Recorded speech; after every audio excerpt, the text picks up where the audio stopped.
बेताल पच्चीसी। विक्रम और बेताल।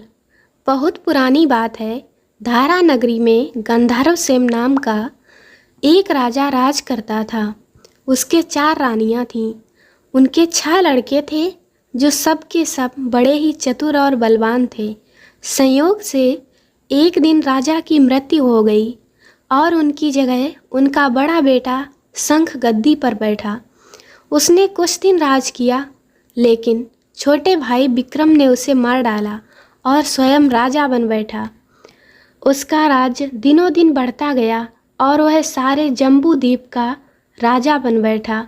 एक दिन उसके मन में आया कि उसे घूमकर सैर करनी चाहिए और जिन देशों के नाम उसने सुने हैं उन्हें देखना चाहिए।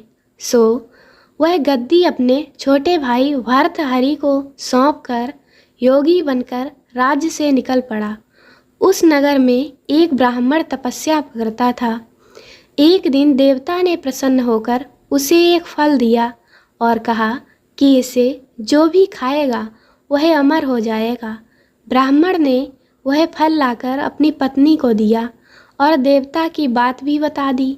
ब्राह्मणी बोली, हम अमर होकर क्या करेंगे? हमेशा भीख मांगते रहेंगे, इससे तो मरना ही अच्छा है।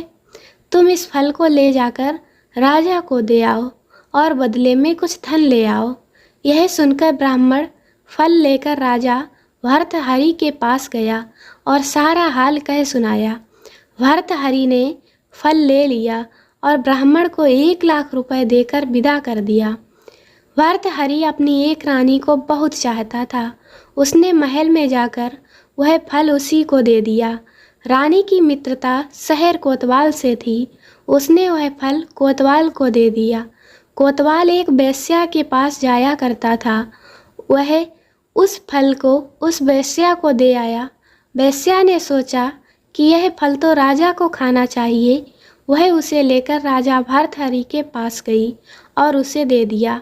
भर्तृहरि ने उसे बहुत सा धन दे दिया, लेकिन जब उसने फल को अच्छी तरह से देखा तो पहचान लिया। उसे बड़ी चोट लगी, पर उसने किसी से कुछ कहा नहीं। उसने महल में जाकर रानी से पूछा कि तुमने उस फल का क्या किया? रानी ने कहा, मैंने उसे खा लिया। राजा ने वह फल निकाल कर दिखा दिया। रानी घबरा गई और उसने सारी बात सच सच कह दी। भर्तृहरि ने पता लगाया तो उसे पूरी बात ठीक ठीक मालूम हो गई। वह बहुत दुखी हुआ। उसने सोचा, यह दुनिया माया जाल है, इसमें कोई अपना नहीं। वह फल लेकर बाहर आया और उसे धुलवाकर स्वयं खा लिया। फिर राजपाट छोड़ योगी का भेष बना जंगल में तपस्या करने चला गया। भर्तृहरि के जंगल में चले जाने के बाद विक्रम की गद्दी सूनी हो गई। जब राजा इंद्र को यह समाचार मिला तो उन्होंने एक देव को धारा नगरी की रखवाली के लिए भेज दिया। वह रात दिन वहीं रहने लगा। भर्तृहरि के राजपाट छोड़कर वन में चले जाने की बात विक्रम को मालूम हुई तो वह लौटकर अपने देश में आया। आधी रात का समय था। जब वह नगर में घुसने लगा तो देव ने उसे रोका। राजा ने कहा, मैं विक्रम हूँ, यह मेरा राज है, तुम रोकने वाले कौन होते हो? देव बोला, मुझे राजा इंद्र ने इस नगर की चौकसी के लिए भेजा है। तुम सच्चे राजा विक्रम हो तो आओ, पहले मुझसे लड़ो। दोनों में लड़ाई हुई। राजा ने जरा सी देर में देव को पछाड़ दिया। तब देव बोला, राजन, तुमने मुझे हरा दिया, मैं तुम्हें जीवन दान देता हूँ। इसके बाद देव ने कहा, राजन, एक नगर और एक नक्षत्र में तुम 3 आदमी पैदा हुए थे। तुमने राजा के घर में जन्म लिया, दूसरे ने तेली के और तीसरे ने कुम्हार के। तुम यहाँ का राज करते हो। तेली पाताल का राज करता था। कुम्हार ने योग साध कर तेली को मार कर शमशान में पिशाच बना दिया, सिरस के पेड़ से लटका दिया है। अब वह तुम्हें मारने की फिराक में है, उससे सावधान रहना। इतना कहकर देव चला गया और राजा महल में आ गया। राजा को वापस आया देख सबको बड़ी खुशी हुई। नगर में आनंद मनाया जाने लगा।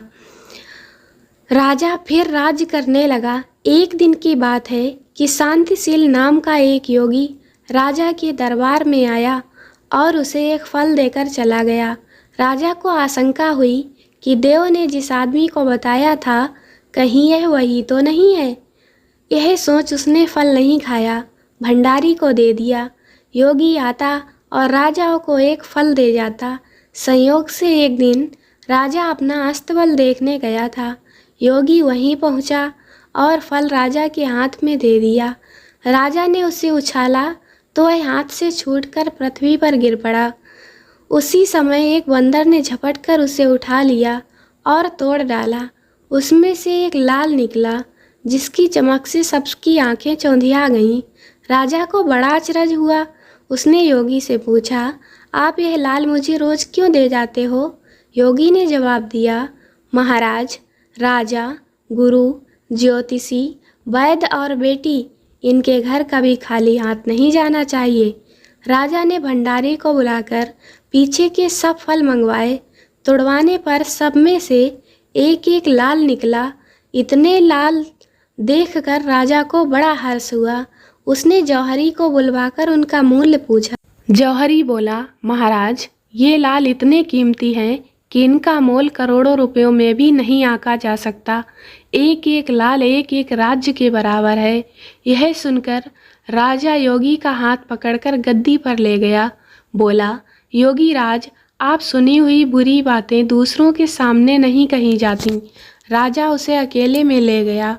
वहां जाकर योगी ने कहा, महाराज, बात यह है कि गोदावरी नदी के किनारे मसान में मैं एक मंत्र सिद्ध कर रहा हूँ। उसके सिद्ध हो जाने पर मेरा मनोरथ पूरा हो जाएगा। तुम एक रात मेरे पास रहोगे तो मंत्र सिद्ध हो जाएगा। एक दिन रात को हथियार बांधकर तुम अकेले मेरे पास आ जाना। राजा ने कहा, अच्छी बात है। इसके उपरांत योगी दिन और समय बताकर अपने मठ में चला गया। वह दिन आने पर राजा अकेला वहां पहुंचा। योगी ने उसे अपने पास बिठा लिया। थोड़ी देर बैठकर राजा ने पूछा, महाराज, मेरे लिए क्या आज्ञा है? योगी ने कहा, राजन, यहाँ से दक्षिण दिशा में 2 कोस की दूरी पर मसान में एक सिरस के पेड़ पर एक मुर्दा लटका है। उसे मेरे पास ले आओ, तब तक मैं यहाँ पूजा करता हूँ। यह सुनकर राजा वहाँ से चल दिया। बड़ी भयंकर रात थी। चारों ओर अंधेरा फैला था। पानी बरस रहा था। भूत प्रेत शोर मचा रहे थे। सांप आ आकर पैरों में लिपटते थे। लेकिन राजा हिम्मत से आगे बढ़ता गया। जब वह मसान में पहुंचा तो देखता क्या है कि शेर दहाड़ रहे हैं, हाथी चिंगाड़ रहे हैं, भूत प्रेत आदमियों को मार रहे हैं। राजा बेधड़क चलता गया और सिरस के पेड़ के पास पहुंच गया। पेड़ जड़ से फुनगी तक आग से दहक रहा था। राजा ने सोचा, हो ना हो यह वही योगी है जिसकी बात देव ने बताई थी। पेड़ पर रस्सी से बंधा मुर्दा लटक रहा था।